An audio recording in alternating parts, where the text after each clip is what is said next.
성도 여러분의 기도 속에 우리 맵보교회 창립 90주년을 맞이하면서 케냐 카지아도 지역에 세운 나무냐교회 성전 봉헌 예배를 무사히 마치고 어제 새벽에 돌아왔습니다.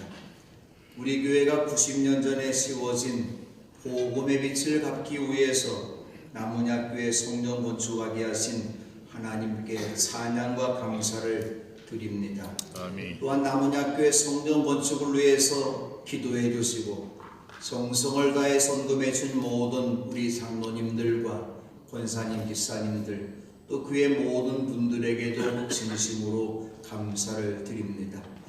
헌금해 주신 분 가운데서 성전 봉헌 전에 하늘나라 가신 분들도 있는데 그분들에게도 감사를 드립니다.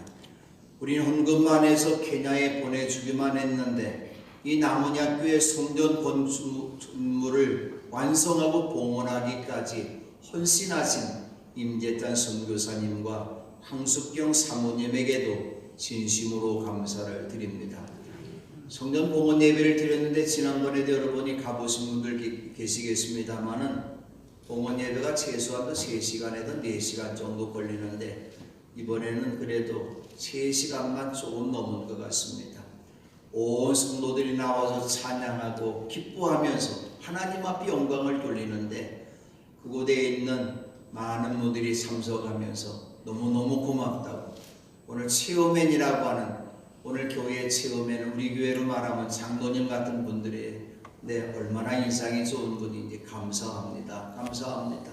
또 여성회장님도 감사하다고 하는 말을 하면서 얼마나 기뻐하면서 하나님 앞에 영광을 돌렸는지 모릅니다. 우리가 보내준 돈으로 큰 교회당은 아닙니다. 작은 교회당이지만 여러분이 알다시피 마사이 지역에는 모든 건물이 다 소똥집으로 만들어졌어요. 소똥집에도 살고 하다 보니까 그래도 교회 건물은 그 지역에도 가장 큰 건물이 되다 보니까 그곳에 전도사님이 그런 말씀을 하셨다고 그래요. 결혼식을 했는데 먼저 교회당은 아주 작은 함석 지붕으로 되어진, 함석으로 벽도 세우고 함석으로 지붕을 세웠는데 교회를 세워 지은 모습을 보면서 결혼식을 교회에서 했으면 얼마나 좋을까, 이렇게 좋은 교회 얼마나 좋을까, 그런 이야기를 하는 이야기도 들었습니다. 또 성전 봉헌 예배를 드리면서 오늘 우리 맵보교회 감사합니다. 감사합니다. 얼마나 많은 그런 이야기를 했는지 모르겠습니다. 오늘 나무냐교회 모든 교회 선도사님과 또 우리 모든 성도님들에게도 진심으로 감사를 드립니다. 이 나무냐교회 성전 봉헌 예배 보고는 제가 준비가 잘 되는 대로 여러분에게 드리려고 합니다. 앞으로 우리 맵보교회가 100년을 향해서 나아갈 때에 더 많은 축복과 부흥의 역사가 나타나서 더 열심히 선교하는 교회가 되기를 함께 기도해 주시기를 바랍니다. 아멘. 인생이란 무엇일까요?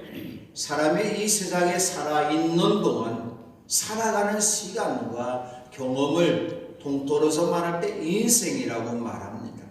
바로 성도 여러분의 인생이 행복하고 보람된 인생이 되시기를 바랍니다. 먼저 생을 말하는 삶을 뜻하는 한문으로 이 생은 소우자에 한일자가 더해진 것으로 소가 외나무 다리를 건너는 것을 생이라고 표현하고 있습니다. 사람이 산다는 것은 무엇일까요? 소가 외나무 다리를 건너는 것은 어렵다는 것을 표현한 것 같습니다. 사람이 세상에 태어나서 으로 돌아갈 때까지 사는 동안 무섭고 때로는 외롭고 때로는 쓸쓸할 때가 있고 때로는 깊은 수렁에 빠지기도 하고 헤어나기 어려운 장애물을 만나기도 합니다.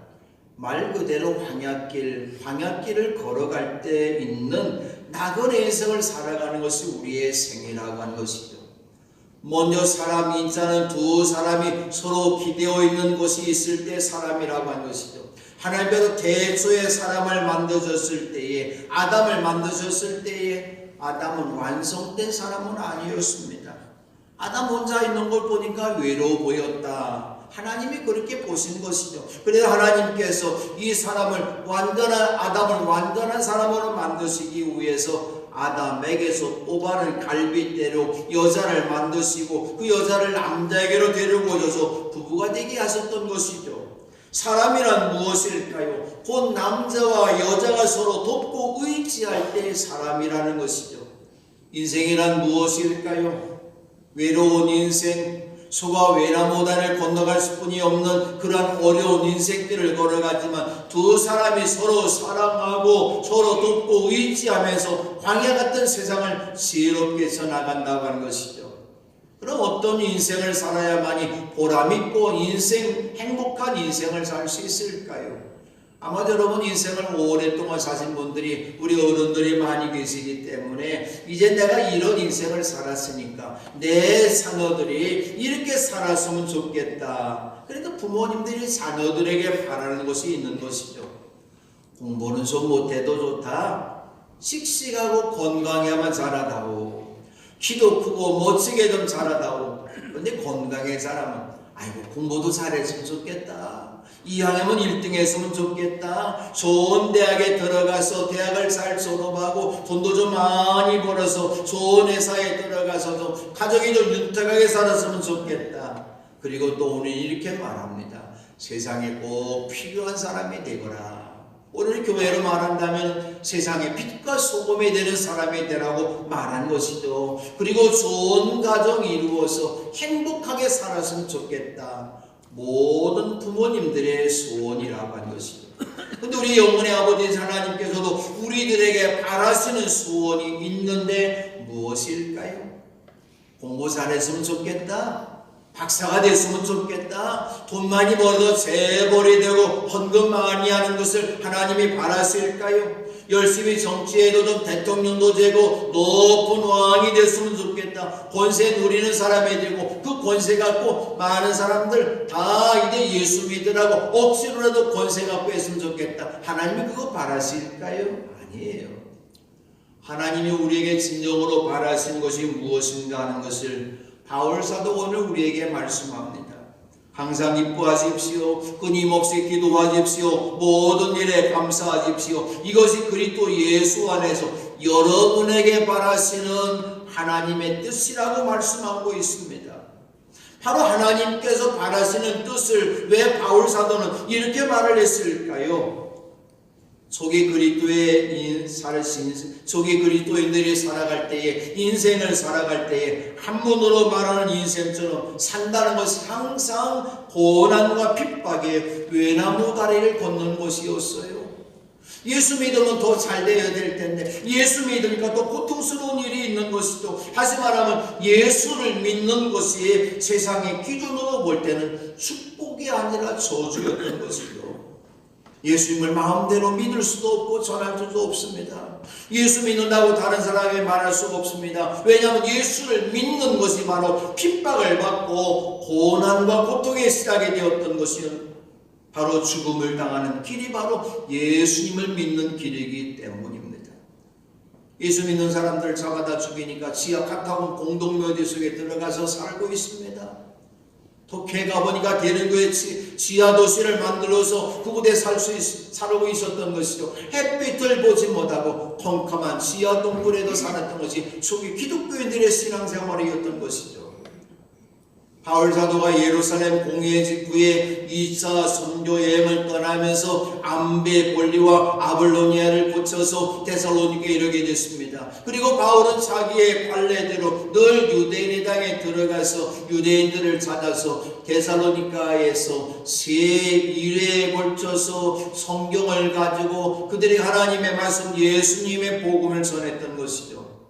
바울이 그들에게 말씀합니다. 그리스도께서 반드시 고난당하시고 죽은 사람들 가운데서 살아나야 한다는 것을 증명하면서 내가 여러분에게 전하고 있는 예수가 바로 그 그리스도에 있습니다. 복음 전했던 것이죠. 복음이 무엇일까요? 예수 믿으면 잘 될 겁니다. 예수 믿으면 사업이 잘 될 겁니다. 예수 믿으면 가정이 행복하게 될 겁니다. 예수 믿으면 자녀가 출세할 것입니다. 아니에요. 우리가 전해야 되는 복음은 오직 예수라고 하는 것이죠. 예수가 우리 주님이 되시고 예수가 하나님의 아들이 되시고 예수가 우리가 그리스도와 구세주가 되심을 전한 것이죠. 예수를 전한 것이죠. 바울이 예수의 복음을 전할 때 해당을 자멸하던 유대인들 가운데 몇몇 사람들이 이 말씀에 아멘으로 복음을 받아들이면서 바울과 실라를 따라서 예수를 믿고 또 경건한 그리스 사람들 가운데 적지 않은 그리 기도인들이 예수를 영접하고 믿었던 것이죠. 근데 원수는 어디에 있을까요? 우리가 늘 그런 말하죠. 원수는 가까운 곳에 있다. 바울이 복음을 전하고 있는데 같은 유대 사람들이 시기하면서 거리에 불량배들을 끌어모아서 배려를 씌워서 바울이 거하고 있었던 야손의 집을 습격합니다. 왜냐하면 바울이 야손의 집에 있었기 때문입니다. 그리고 유대 사람들이 바울의 일행들을 끌어내다가 군종들 앞에 세우려 찾았지만 바울을 찾지 못했으니까 야손과 예수를 믿는다고 하는 몇몇 사람들을 시청관원들에게 끌고 가서 큰 소리를 이렇게 했습니다. 세상을 소란케 한 그 사람들이 여기에도 나타났습니다. 그런데 야손이 그들을 영접했습니다. 그 사람들은 모두 예수라는 또 다른 왕이 있다고 말하면서 황제의 명령, 로마 황제의 명령을 거슬러 행동합니다. 군중과 시청관원들이 이 말을 듣고 소동했습니다. 근데 하나님의 은혜죠. 시청관원들이 야손과 그 밖의 사람들에게서 보석금을 많이 받고 놓아주었던 것이죠. 그리고서는 복음을 받아들인 데살로니가 교회 신도들이 바울과 실라에게 말합니다. 여기 있으면 바울 사도님, 당신의 생명 위협받을 수가 있습니다. 아직도 예수의 복음을 전할 곳이 많이 있는데 다른 곳에 가서 복음을 전하면 되지 않습니까? 여기서 죽으시면 안 됩니다. 그래도 그날 밤 바울과 실레는 베라로 떠났던 것이죠. 이렇게 데살로니가에서는 세 일회 동안만 22일 동안만 복음을 전했던 것이죠. 바울이 데살로니가 떠난 다음에도 예수 믿는 사람들이 이 데살로니가 많은 핍박과 박해를 받는다는 소식을 듣고 바울 사도가 마음이 아팠어요. 그럼에도 데살로니가 교회 신도들은 이 박해 속에서도 그들의 신앙이 빠르게 자라나면서 믿음을 지키고 하나님과 성도들을 사랑하고 주님에 대한 재림의 소망을 가지고 인생을 산다는 말을 듣고 바울이 기뻤던 것이죠. 그리고 바울은 그들이 믿음과 소망과 사랑이 계속 자라나기를 소망하면서 이 믿음과 사랑과 소망이 자라나는 그리고 영통하면서 승리하는 비결이 무엇인가 하는 것을 그들에게 가르쳐 주었던 것이죠. 항상 기뻐하고 끊임없이 기도하고 모든 일에 감사한 것이라고 말하고 있습니다. 여러분 모두가 항상 기뻐하고 끊임없이 기도하며 살기를 원하십니까? 모든 일에 더하기 하는 감사가 있기를 바랍니다. 첫 번째로 모든 일에 더하기 감사하기 위해서 끊임없이 기도해야 합니다. 기쁨과 감사의 문장 가운데 무엇이 들어있습니까? 기쁨이라는 첫마디와 감사라는 문장 가운데 끊임없이 기도라고 하는 말이 들어있어요. 끊임없이 기도하는 사람만이 항상 기뻐할 수가 있습니다. 끊임없이 기도하는 사람만이 모든 일에 감사할 수 있다고 하는 말입니다. 우리가 처음 신앙생활할 때는 기쁨과 감사가 넘쳤는데 지금 여러분의 마음속에 기쁨이 있습니까? 여러분의 마음속에 감사가 있습니까? 어쩌면 우리의 모습이 신앙생활하다 보니까 기쁨보다는 원망이 먼저 나올 때가 있고 감사보다는 불평이 먼저 나올 때가 있는데 무엇 때문일까요? 기도가 쉬고 있기 때문입니다. 우리의 인생에 영통하고 승리하기 위해서는 기도가 휴학을 하거나 방학해서는 안 된다는 것이죠. 기도를 쉬면 신앙생활이 허물어지고 깨진다는 사실을 알아야 됩니다. 기도하는 일을 쉬는 것을 죄로 규정한 사람이 있어요. 누굴까요? 어렸을 때부터 기도했던 기도의 사람 사무엘 선지자입니다. 나는 당신들이 살되도록 기도할 것입니다. 내가 기도하는 일을 그친다는 것은 내가 하나님께 죄를 짓는 것입니다. 그런 일은 없을 것입니다. 오히려 나는 당신들을 가장 선하고 가장 바른 일로 가도록 가르치겠습니다. 기도하는 일을 그치는 것, 기도하는 일을 쉬는 것, 하나님 앞에 죄를 지는 것이라고 사무엘 선지자가 말했습니다. 하나님께서 이스라엘 백성이 10계명 주셨어요. 이 계명은 오늘도 우리가 지켜야 되는 계명이죠. 하나님만 섬겨야 됩니다. 우상을 섬기는 일 해서는 안 됩니다. 하나님의 이름을 망령되이 부르는 일 해서는 안 됩니다. 안식일을 지키지 않고 부모를 공경하지 않고 살인하고 간음하고 도둑질하고 거짓 증거하고 이웃집을 탐내는 죄인 것 모두가 죄를 짓는 것이죠. 왜 계명을 지키지 않습니까? 기도가 쉬고 있기 때문입니다. 기도하는 사람은 죄를 짓지 않을 수가 있습니다. 그러므로 기도하는 일을 그치는 것은 하나님 앞에서 큰 죄를 짓는 것입니다. 우리가 신앙생활을 진정 기쁨과 감사함으로 늘 유지하기 위해서는 하나님 아버지 앞에 끊임없이 기도해야 된다고 하는 것이죠. 하나님께서 다윗을 이스라엘 최고의 왕으로 세우신 까닭이 무엇일까요?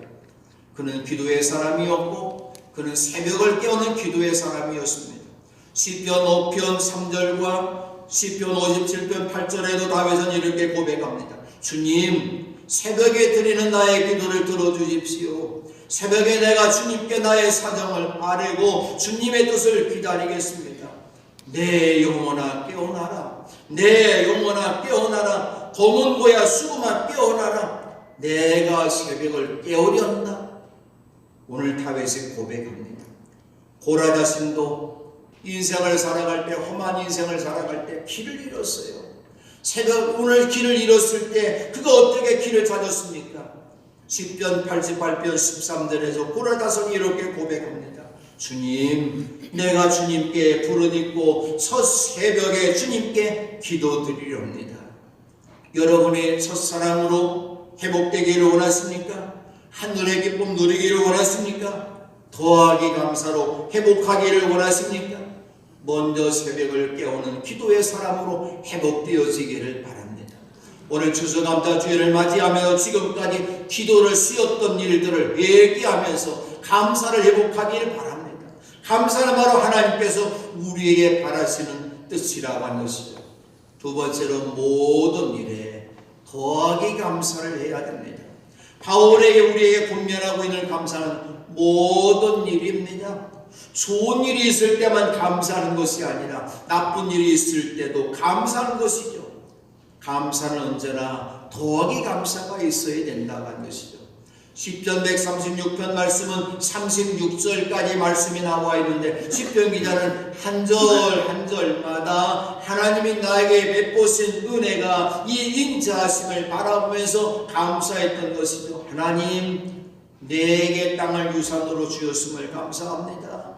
내가 낮아졌을 때에도 하나님이 나를 기억해 주셨음을 감사합니다. 내가 원수들에게 어려움 당했을 때 나를 원수들에 건드신 분이 하나님이시기에 감사를 드립니다.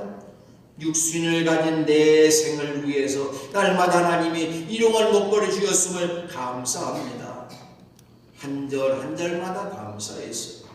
지난시간 하나님께서 우리에게 베푸신 사랑과 은혜를 한번 생각해 보십시다. 감사할 뿐입니다. 지금까지 건강 주셨으니 감사합니다. 좋은 가정 주셨으니 감사합니다. 호흡하며 걸어다닐 수 있으니 감사합니다. 추운 겨울에 뛰었는데 따뜻하게 잠잘 수 있는 집이 있으니 감사합니다. 날마다 맛있는 음식을 먹을 수 있으니 감사합니다. 사랑하는 아들, 딸과 함께 살고 손자, 손녀 보면서 건강하게 자란 모습을 보니 감사한 것이죠. 더 귀한 감사는 무엇일까요? 영원히 죄와 죽음 가운데 죽을 수밖에 없는 우리들을 예수님께서 갈보리 언덕에 흘리신 십자가에 흘리신 피로 우리의 모든 죄를 사해 주시고 구원해 주시고 영원한 생명 주신 것 감사드릴 수 있다고 하는 것이죠. 죄인이었던 오늘 우리들이 거룩하신 하나님을 아버지라고 부를 수 있다. 얼마나 감사한 일입니까? 오늘 이북에서는 예배 드리고 싶어도 예배 못 드려요. 우리가 공산주의가 되어서는 안 됩니다. 사회주의 국가가 되어서도 안 됩니다. 바로 사회주의 국가는 제일 먼저 할 일은 뭔지 아십니까? 교회를 없애는 일이에요. 예수 믿는 사람들을 죽이는 일입니다. 그러므로 우리들이 이렇게 자유민주주의 속에 살면서 하나님 아버지 앞에 예배드릴 수 있는 건 얼마나 귀한 일입니까? 입을 열어도 찬송하고 기도할 수 있으니 얼마나 감사한 일입니까? 내 이웃을 도울 수가 있고 그냥 남원야 교회를 청정건축위해서 헌금할 수 있으니 그것도 감사할 일이죠. 건강해도 주일날 성도들을 위해서 이렇게 점심을 준비할 수 있는 감사한 것이죠. 목소리가 잘 나오니 찬양대 할 수가 있고 내가 그래도 성경의 지식이 있으니 교회 앞에 교사가 돼서 가르칠 수 있으니 얼마나 감사합니까? 감사할 조건들을 찾아보면 너무너무나 많을 것이란 것이죠. 그런데 우리 주님이 기뻐하시는 신앙인은 나쁜 일이 생기고 어려운 일을 당할 때도 감사하는 사람이 되어야 된다는 것이죠. 바울과 실라가 복음 전하다 감옥에 들어갔어요. 예수 믿으면 좋은 일만 생겨야 된다는데 예수의 전하는 그 일 때문에 감옥에 들어갑니다. 옷을 찢겨졌습니다. 많은 매를 맞았습니다. 온몸에 피가 흘리고 있습니다. 그들의 발은 착고에 단단히 채워져 있습니다. 지하 깊은 감방에 들어가 있습니다. 원망할 수밖에 없는 그런 시간이었지만 바울과 실라는 입을 열어서 하나님 앞에 기도하면서 찬양합니다. 하나님을 찬양할 수 있는 그 은혜를 생각하면서 찬양합니다. 바로 하나님이 보신 은혜로 그 은혜에 대한 감사로 가득 채웠기 때문입니다. 바울과 실라가 기도하면서 하나님을 찬양하는 노래를 제조들과 간수들이 들을 정도로 큰 소리로 찬양한 것이죠. 감사로 찬양하는 곳에 하나님의 역사가 나타납니다. 갑자기 큰 지진이 일어나면서 감옥의 터전이 흔들렸고 감옥의 문이 모두 열리면서 바울과 실라의 수갑이며 차고가 풀렸던 것이죠. 어려움 가운데 있을지라도 어떤 경우에도 감사하면 하나님께서 크게 역사하신다고 하는 것이죠. 나폴레옹은 유명한 사람입니다. 온 세계를 제패한 왕이죠. 황제입니다. 근데 그런 말년에 그런 말을 했어요. 나는 일생 행복했던 시간은 6일도 다 되지 않은 것 같다. 근데 일평생 눈도 보이지 아니하고 말도 못하고 귀도 들리지 않는 헬리 여사는 나는 일생 행복했습니다. 왜 그 말할 수 있었을까요? 감사가 그의 마음을 채웠기 때문입니다. 어려운 일 가운데 있습니까? 더욱더 하나님 앞에 감사하십시다. 여러분의 모든 어려운 일들이 주님 은혜 안에서 수갑과 착고가 풀려지게 될 것입니다. 세 번째로 내게 있는 것을 보는 사람만이 더하기 감사를 할 수가 있습니다. 모든 일에 감사할 수 있는 비결이 어디에 있을까요? 내게 없는 것을 보지 말고 내게 있는 것을 볼 수 있는 믿음의 눈이 열려야 된다고 하는 것이죠. 광야길을 걷고 있는 이스라엘 백성들의 모습을 보십시다. 성경 역사 속에 오늘 구약과 신약 속 역사 속에 제일 많은 기적이 나타났던 때가 언제였습니까? 이스라엘 백성들이 광야길을 걸어갈 때였습니다. 하나님이 베푸시는 놀라운 기적을 그들은 바라보았습니다. 하나님께서 날마다 낮에는 구름기둥으로 인도해 주시고 밤에는 불기둥으로 앞길을 비춰주었습니다. 매일 새벽마다 만나를 내려주었습니다. 말에 쓴물도 단물로 변해서 마시게 해주었습니다. 엘림에서는 샘이 12곳이나 있었고 종려나무가 70그루나 있는 곳에서 쉬게 해주었습니다. 고기가 먹고 싶다가 할 때는 메추라기를 주었습니다. 느비딤에서는 바위에서 물이 솟아올라 마시게 해주었어요. 땀 흘린 노르가게 하나가 있습니까? 하나도 없었어요. 하나님의 부신 은혜였다고 한 것이요. 그런데도 그들은 늘 주의 종 모세와 하나님을 향해서 원망하고 불평합니다. 원망하고 불평한 이유가 무엇이 있을까요? 현재 자신들에게 없는 것을 그리워하면서 원망하고 불평했던 것이죠. 이스라엘 자손 가운데서 빼달린 많은 무리들이 먹을 것 때문에 탐욕을 품으면서 울며 불면서 불평했던 것이죠. 누가 우리에게 고기를 먹여줄까?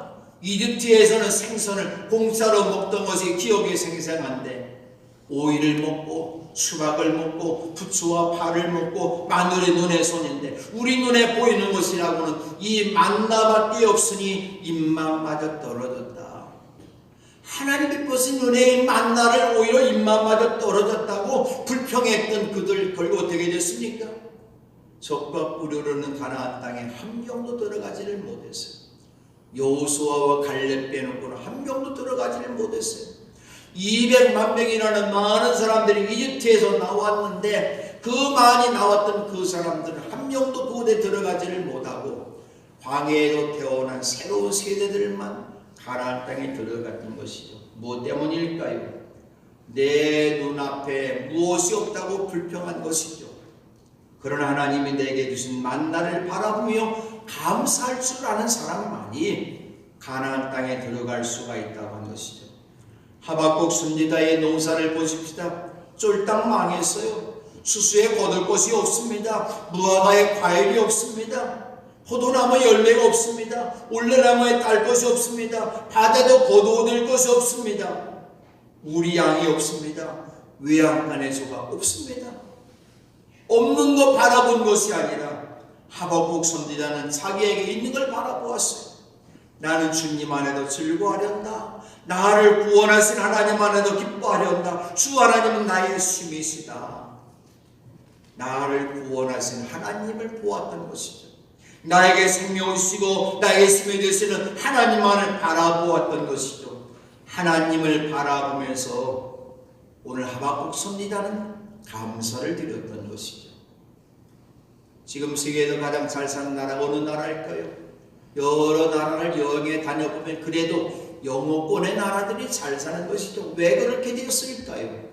그들이 제일 많이 사용하는 언어가 감사라고 하는 땡큐라고 하는 언어죠. 바로 감사가 그들의 삶의 질을 높여주었던 것이죠. 시편 50절 14절 말씀입니다. 감사 제사를 하나님께 드리며 너의 소원한 것을 가장 높으신 분에게 갚아라. 23절 감사하는 마음으로 제물을 바치는 사람이 나에게 영광을 돌리는 사람이니 올바른 길을 걷는 사람에게 내가 나의 구원을 보여주겠다. 하나님이 말씀합니다. 감사함으로 제물을 바칠 때 하나님께서 영광을 받으시고 축복해 주신다고 한 것이죠. 이 시간 여러분의 삶의 자리 감사를 혹시 잃어버렸습니까? 먼저 하나님 앞에 감사하는 여러분 되시기를 바랍니다. 바로 기쁨과 기도와 감사가 여러분 속에 있어서 진정으로 감사하는 여러분 되시기를 바랍니다. 돈을 잃었던지 때로는 병을 얻었던지 때는 큰 사고를 당했던지 사랑하는 남편을 잃었던지 때는 억울한 누명을 당했던지 분명히 감사할 수 있는 조건을 찾아보면 감사할 수 있는 것이 있습니다.